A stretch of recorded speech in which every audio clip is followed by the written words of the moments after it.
दीप ज्योति जनार्दना दीपो हरतु पापम दीप ज्योति तु कल्याणम आरोग्य सुख संपदा द्वेष बुद्धि विनाशाय ब्रह्म ज्योति गुरु ज्योति नमस्तुते।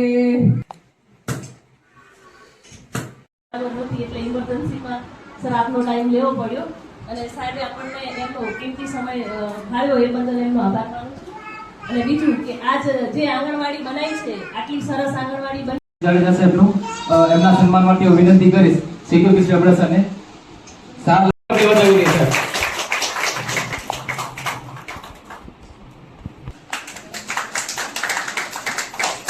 આપણા વિસ્તારને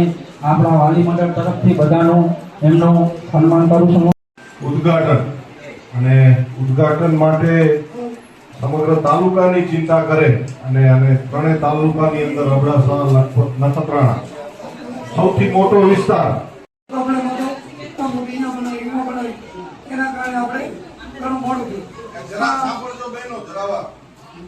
જ્યારે મુહૂર્ત કાલે થાય હવે સારામાં સારી આંગણવાડી બની ગઈ છે અને વાત કરી છે સાહેબે જે બાઉન્ડ્રીની આપણા કે શેડ જે નીતિ નિયમ પ્રમાણે જોશે એ તાત્કાલિક વિનંતી કરીએ છીએ કે પણ આની માવજત કરવી એ આપણી પ્રથમ ફરજ છે અને આ આંગણવાડી કેન્દ્ર બન્યું છે એમાં તમામ સુવિધાઓથી સજ્જ છે.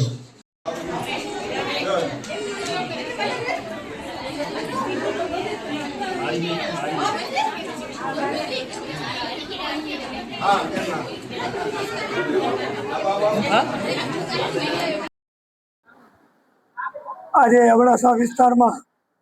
નલિયા મુકામે જે આંગણવાડીની ઘણા ટાઈમથી જરૂર હતી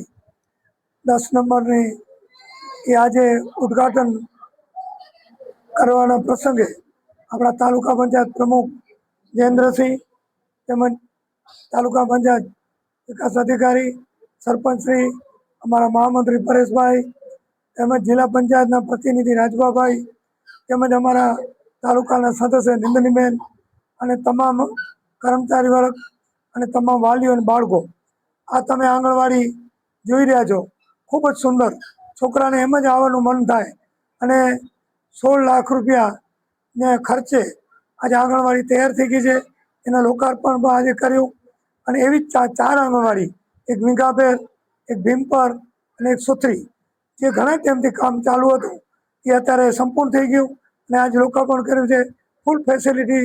સાથે. હજી પણ જે આંગણવાડીની બાઉન્ડ્રી અને જે સેટ કે જે માંગણી હશે એ ભવિષ્યમાં પૂર્ણ કરવામાં આવશે. આ ભારતીય જનતા પાર્ટી સરકારમાં એકથી કરીને આપણે ઉપર સુધી કાંઈ પણ બાળકોને ભણવા માટે ખામી ન રહે અને એક સુવિધાથી વંચિત ન રહે એના માટે આ ગુજરાત સરકાર કેન્દ્ર સરકાર ખૂબ જ ચિંતા કરી રહી છે. તો આના માટે